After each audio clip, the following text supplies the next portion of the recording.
Hello, my name's Laura and I'm going to be giving you a brief introduction to cognitive stimulation therapy. So cognitive stimulation therapy, which is quite a mouthful, shortened to CST, is a treatment provided for people living with dementia. Now CST is the only psychosocial therapy that has a good evidence base in terms of improving cognition for people living with dementia and also quality of life. So we at Memory Matters provide cognitive stimulation therapy in pretty much all of the projects that we do.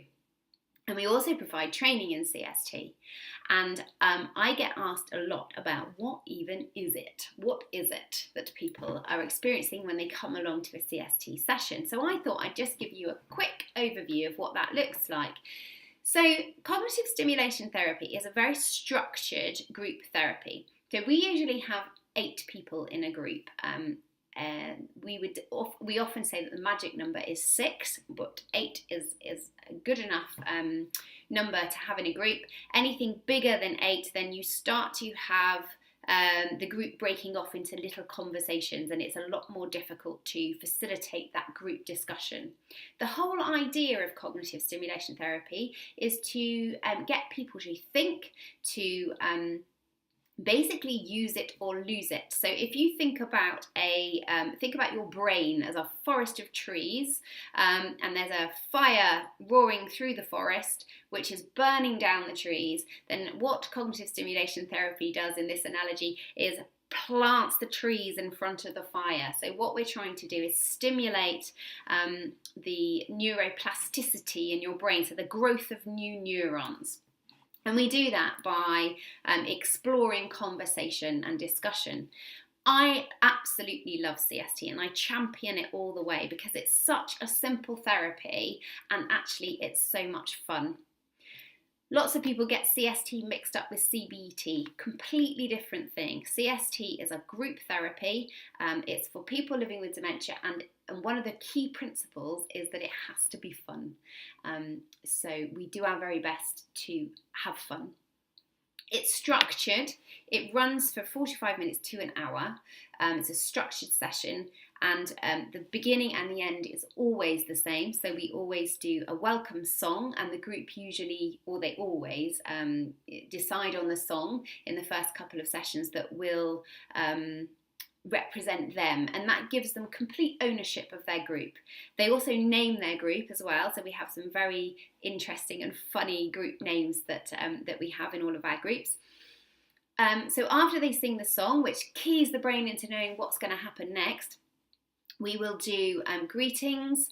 Some people like to wear badges to remind people of what their names are. We will do a news story, which is a sort of brief look at a current affairs story going on that we will discuss. And we always ask opinions rather than facts. And that is one of the key principles of CST. Somebody with dementia may find it really difficult to answer very direct quiz questions, and we're going to be having a look very briefly at what I mean by that in a minute. So we will do the news story, and then we do a word warm-up, and that's where we get a ball, either a big one or a small one, doesn't really matter, and we throw it around the group, and we ask them to name something from a category. So it might be something really simple to start with, something like things you would find in a garden shed, because you can't be wrong, you could put anything in a garden shed. So you would say what you would find in the garden shed, so I might say a bag of fertiliser, and I'll throw that across the group to Mary. She will catch it, and then she will say bucket and throw it to Graham across the room. He catches it. So they're a really good fun game because very often we drop the ball and it goes all over the place and there's lots of laughter that ensues. Once we've done the word warm-up, the news story and the song, and then we get on to the main topic, and the main topic is always different. So in the original trial they did 14 different sessions. In the maintenance trials there were 24, I believe. You don't quote me on that. And we currently run a 24-week programme at Memory Matters. So the main topic I'm going to look at today is the current affairs topic, because it's it's a group that we put together which actually quite a lot of fun, and I love it because it's got props. So I'm just going to show you something that we would do. So I'm going to pick out a prop which is this one here. Now, this is all about famous news stories or news stories that we can place in time. So I would pop this one out and we would wonder what could possibly be the news story, and from that will come all sorts of discussion, and there's no right and wrong in whatever anybody has to say. The main idea is that we create discussion, we create opinion. Now this one we probably have quite a few opinions, because what I might ask is, how does it feel to get a parking ticket? Or how do we feel about traffic wardens? And this could be a great one to have a discussion. What we can also do is do the learning around that in finding out, when was the first traffic warden? When was the first traffic warden? And I might use somebody in my co-facilitator to find that out on Google, or we might have prepared already a list of answers to those questions, so that they're not quiz questions. I don't pick that out and say, when was the first traffic warden, do you think? What I actually do is we talk about opinion and thought before that, and then we learn when that was. Of course, some people may very much know. My next prop, it's my favourite one, is this one here. So this is a dog, if you can see, sellotaped to a rocket. So what do you think, and this is a rocket blaster, how do you feel about that? How do you feel about a dog sellotaped to a rocket? Obviously the news story, not obviously actually, the news story is the first dog in space, Laika, being launched into space in the 1950s. Now there's, again, so much discussion that can come from that. What else have I got in my prop box? My favourite one is the mitre. You'll see that one. I think I quite suit this. So what do we think about this? What's this? What is all this about? How do we feel about women as priests? Okay, so that what we're trying to do is evoke discussion in our group. And then there's a lot of skill then comes from the facilitator in ensuring that everybody gets to share their opinion. And then we would look at when that actually was. Another topic that I've got in here is this one. I've got a bikini and I've got a tiara. Just I had one lying around, and the sash here, which I might wear across there. And what does that make us think of? What does that make us think of?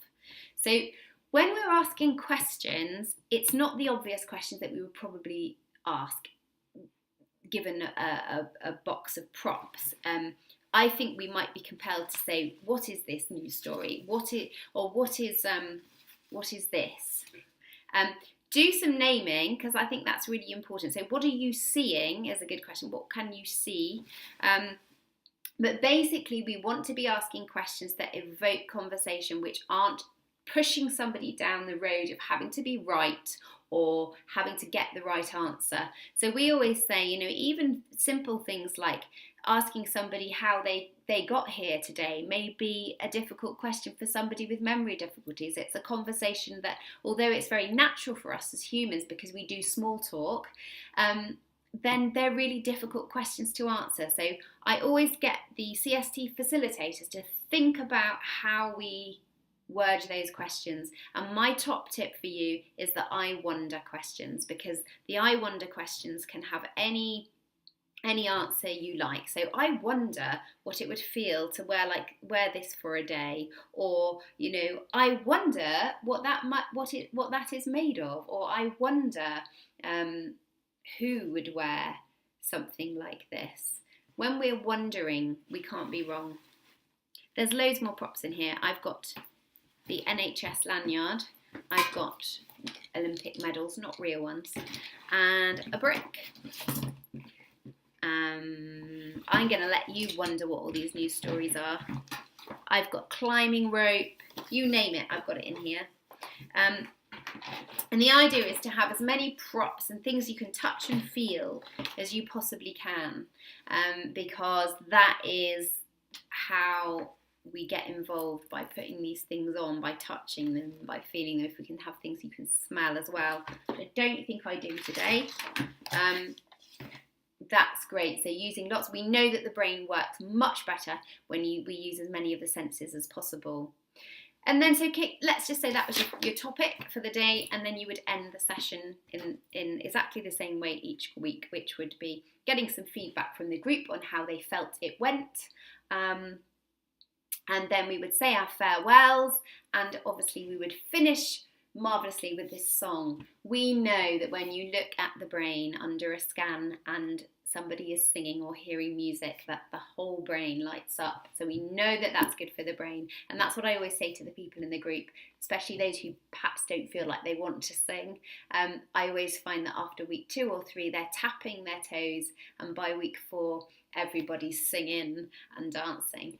CST is so much fun. We absolutely love delivering it. We love teaching it. We love enabling others to be able to provide CST. So if you want to get in touch with Memory Matters Southwest, feel free to. We have lots of courses coming up, so have a look on our website on www.memorymatterssw.co.uk, and feel free to drop us a line on the contact page too.